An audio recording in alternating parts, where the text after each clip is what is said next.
Magandang araw sa inyong lahat, mga giliw naming tagapakinig. Muli po mga kaibigan, narito po ang isa na namang kasaysayan na aming ihahandog sa inyo sa linggong ito. Liham kasaysayan na ipinadala ni Joan dito sa ating dulang. Love and Memories.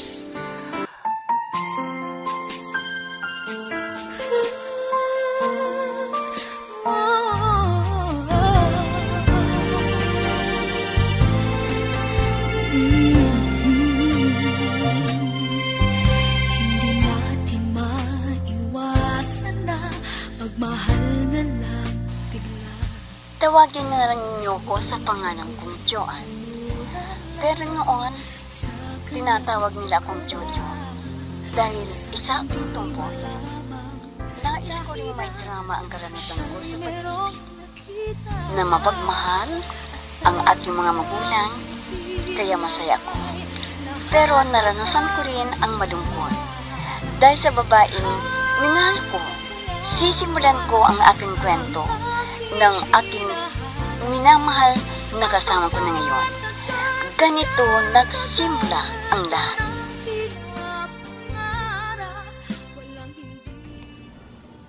Wala yung mga katropa ko ngayon Saan kayo sila nagpunta? Di man lang ako niyaya para masundan ko sila. Ang daya naman mga yun. Pag ako ang nagyaya, lahat nalalaman. Pero ako, laman lang silang text. Hoy, Jojo! Natulog ka naman yata sa pansitan, ha?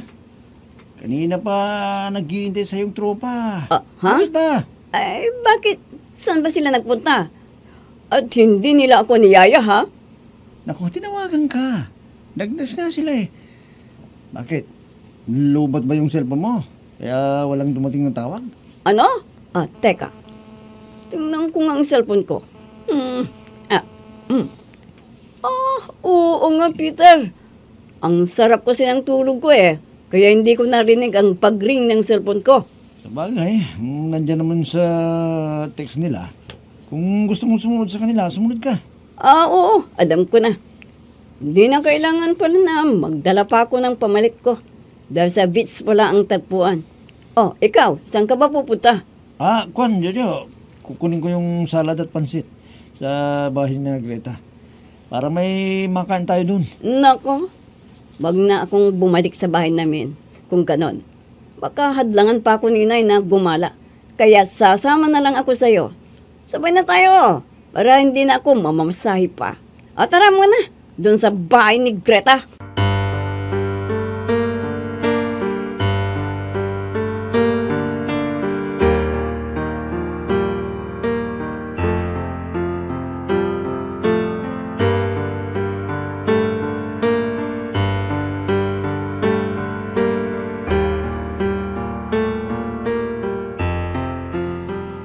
Ay nako, hindi ko na nakita dito sa bahay si Jonah. Ang aga naman niyang gumala. Sigurado na niyaya na naman ng kanyang mga barkada at kung saan na naman sila mag-happy-happy. Ay nako, hindi na talaga tumitigil yung anak mo ha. Imbis na tulungan tayo sa palaisdaan, wala. Puro barkada yung inaatupag niya. Oo nga eh. Pinagsabihan ko na, pero nilambing lang ako. Ang sabi niya, wala siyang ginagawang masama. Naglilibang lang daw. Ay naku, ganyan lagi yung ginagawa niya. Hindi mo lang maasahan dito sa bahay. Sobrang katamaran naman yun Pero kapag ka nagbinta tayo ng inalagaang isda, nako, ang saya-saya niya dahil magkakapera na naman siya. Hayaan mo na, bigyan natin. Kesa kung ano pang maisipan na gawin para lang magkapera. Sa bagay, nag-iisa lang na anak natin, si Joan. Kaya sunod ang luho niya. Pero kung minsan naman nasusublan naman yata yung luho. Di bale, di naman tayo kinakapos. At saka naiintindihan naman natin siya kung sakaling wala pa tayong pera. Hindi gaya ng ibang anak dyan, pinipilit na humingi ng pera. Tama ka.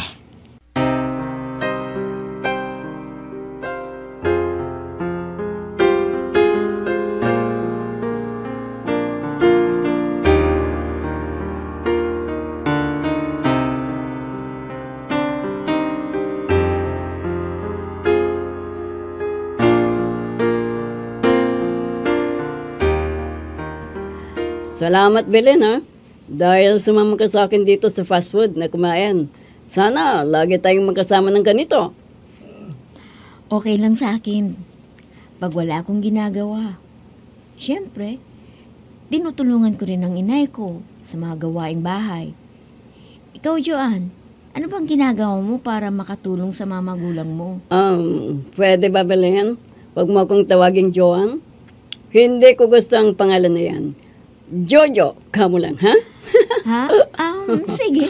Kung yan ang gusto mo, Jojo. Ganyan ang gusto ko. Di maganda pang pakinggan. Di ba, Belen? At sana, sa susunod na araw, iimbitahan na naman kita uli, ha? Juan Jojo, may lakad ako bukas. Hindi ako pwede. Teka, si Jimmy, papalapit dito. Ano kayang kailangan niya? Halika na, Belen. Pupunta tayo sa school at magpa-practice na tayo ng sayaw. Oh, Jimmy, sandali lang. Joanne, Jojo, aalis na ako ha. May practice pa kami. Ha? Ayop na Jimmy na yun, Nag-uusap pa kami ni Belen. Tinawag na niya? May araw ka rin, Jimmy. Hindi ako papayag na maunahan mo ako kay Belen. Hindi. Minsan ng isang simpleng ngiti ay mayroong dala, isang tapat na hangarin at pangakong dakila. Hindi man ito pinapansin, minsa'y Kakainis talaga. Kung kailan nadidiskartehan ko na ang Belen na yon, ay dumating pa ang sumira sa araw ko. Pero kung akala niya ay mahahadlangan niya ang gusto ko, ay nagkakamali ang Jimmy na yon. Sa palagay ko, may gusto rin kay Belen yon. Oh, Joanne, nandyan ka pala sa salas at bubulong-bulong pa. Ano bang nangyari sa'yo, ha? May nakita lang akong tao, inay, at naiinis ako sa ginawa niya. Ang bastos ng lalaki niyon. Nakita niyo nakausap ko ang babaeng gusto ko. Tapos tinawag niya at umalis sila. Baka naman may importanteng lakad sila, kaya hindi mo pwedeng hadlangan. Bakit? Saan daw sila pupunta? Kuwan po, inay, may practice daw sila ng sayaw sa school. Pero alam ko, na dahilan lang yun ng gym na yon. Ayaw niyang ipakiusap sa akin si Belen. Ha? Babae pala ang dahilan kung bakit ka nainis sa Jimmy na yon. Ay naku naman anak, tigilan mo na nga yung iniisip mong yan. Huwag mong palitan kung ano ang iyong pagkatao. Hindi ka lalaki para ang gustuhin mo ay gaya mong babae.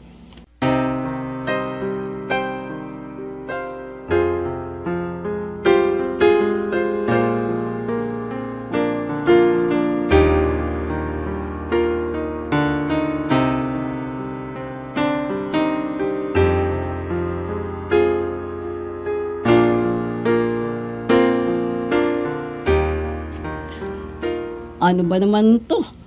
Wala ba tayong lakad ngayon, ha, Karen? Aba, boring na ako, kung nandun ako sa bahay. Friend, hindi naman pwede na lagi tayong gagala. Siyempre, yung iba natin nakatropa, may kanya-kanya silang trabaho. Tayo lang yata ang walang trabaho Ang hirap maghanap ng trabaho sa gaya natin na high school lang natapos. Oo, sabagay, tama ka. Pero ako, tamad akong maghanap ng trabaho. Hindi ko kayang nasa isang lugar lang at naghihirap sa trabaho. Buti ka pa at hindi ka pinaghahanap ng trabaho ng magulang mo. Hindi mo nararanasan ang hirap ng magtrabaho. Siyempre, may palaisdaan ng itay ko na inalagaan niya. Pinagkukunan namin ang aming pangkabuhayan. Maswerte ka at mahal na mahal ka ng mga magulang mo. Samantalang ako, lagi akong sinisermonan na dapat daw na tumulong ako para sa aming pamumuhay. Hindi naman ako natatanggap sa pinag-applyan kong trabaho. Nako, konting tiis lang, Karen. Meron dyan na mapapasukan mo. Basta magtiyaga ka lang na maghanap para hindi ka pagalitan sa inyo. Pag may lakad tayo, kung minsan hindi ako nakakasama dahil hindi ako pinapayagan ng inay ko, kaya wala akong magawa. Minsan ng isang simpleng ngiti ay mayroong dala, isang tapat na hangarin at pangakong dakila. Hindi man ito pinapansin, minsa'y Joan, anak, ay nako, bakit mo sinuot ang pantalon ng tatay mo? Ay, hubarin mo yan, hubarin mo! Tamang-tama sa akin to, Inay.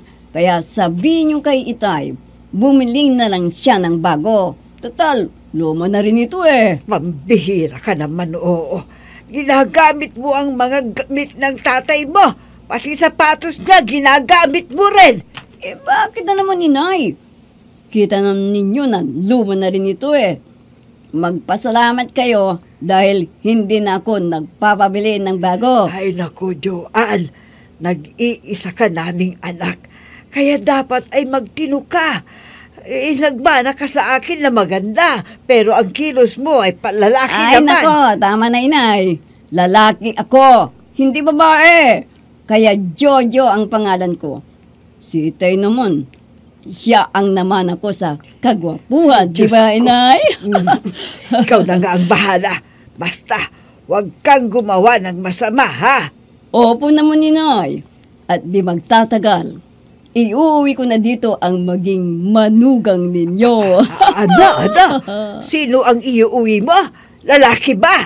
Ano bang lalaki ang sinasabi ninyo, Inay? Siyempre, napakagandang babae. Kaya mag-aasawa na ako. Diyos ko! Liwanagin ninyo ang isipan ng aking anak. Sana magtino na!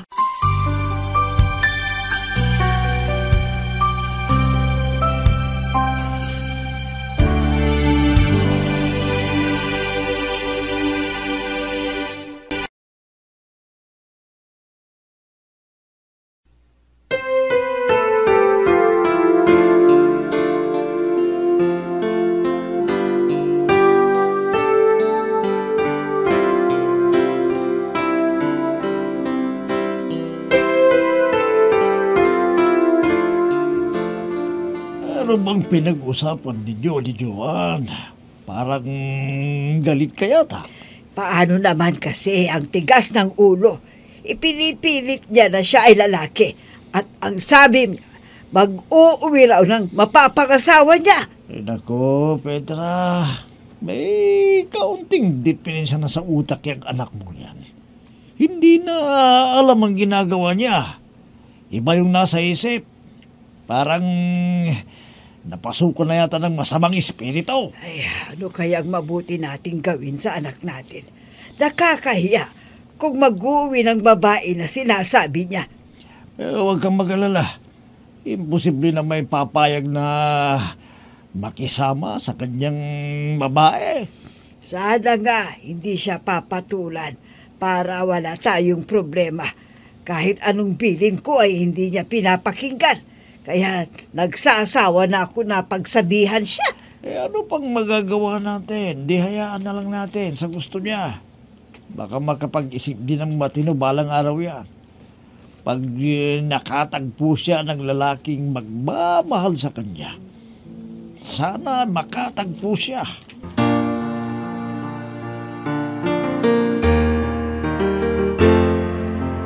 I'm so blessed I have you, 'cause you gave the world to me. You're my inspiration, the perfect one in my life forever. You make my life complete. Buisit ang Jimmy na yun. Lagi siyang nakadikit kay Belen. Hindi ko tuloy makausap ng sarili nun. Dahil binabantayan niya si Belen. Ano ko yung dapat kong gawin? Mag-iisip ako ng mabuting paraan para lumayo siya kay Belen. Ano kaya? Kung magpapasama ako sa mga katropa ko at takutin namin si Jimmy. Oo nga, no. Yun ang ipapagawa ko sa mga kasama ko. At pagsabihan si Jimmy, nalayuan niya si Belen. Humanda ka, Jimmy. Sa gagawin ko, hindi ka na makakadiskarte kay Belen.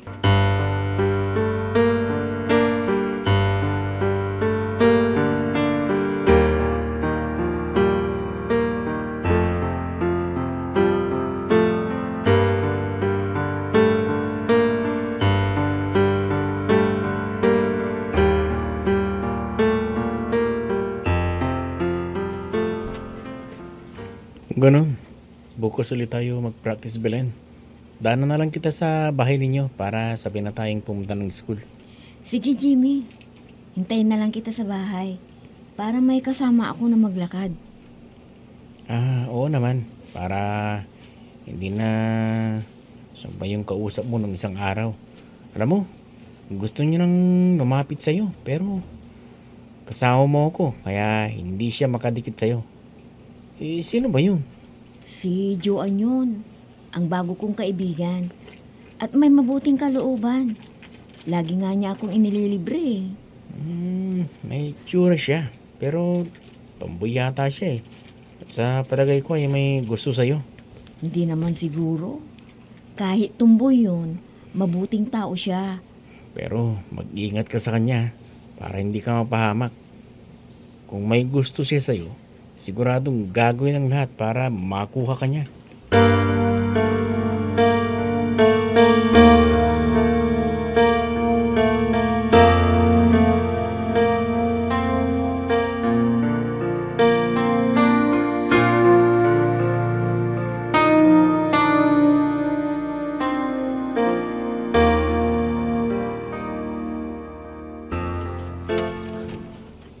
Pwede ba, Karen? Tulungan mo ko.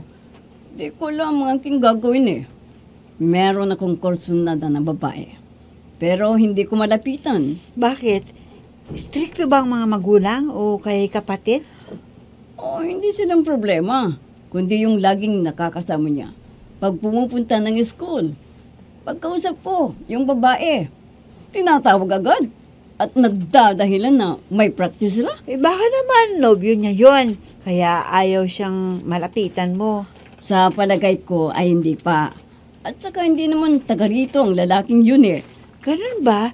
Naku, madali lang yon, Jo.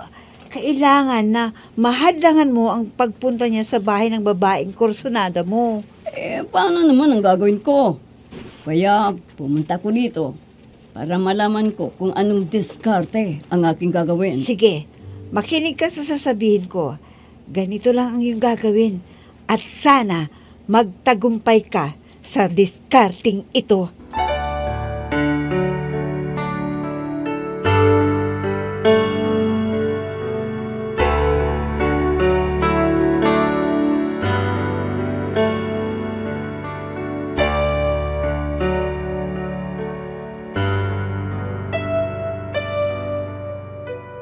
Tama yung sinabi ni Karen sa akin. Hindi ako maaaring magkamali. Siguro nandiligaw talaga yon. Teka. Dito ko hihintayin yon at bigyan ko ng leksyon. Ayan na siya. Siya siguro yan. Siya na yung hinihintay ko. Ang balisong ko. Kailangan na may ilabas ko na. At mag-shades pa ako. Para hindi niya ako makilala. Pare! Sandali lang! Sino ka? Ano bang kailangan mo sa akin? Ayaw ko nang makita ang pagmumukha mo dito sa lugar namin na. Nakikita mo ba ito? Balisong yan ha. Huwag mo akong sasaksakin. Parang awa mo na. Hetang para sa'yo!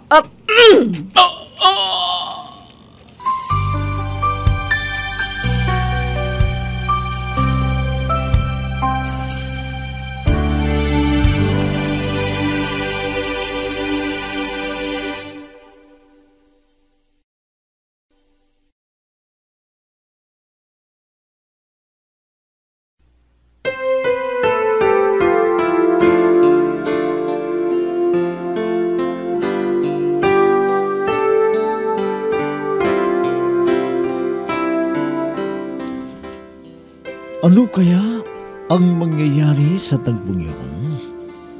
Mga kaibigan, huwag ninyong kaligtaang subaybayan ang pagpapatuloy at ikalawang yugto ng liham kasaysayan na ipinadala ni Joan dito sa ating dulang.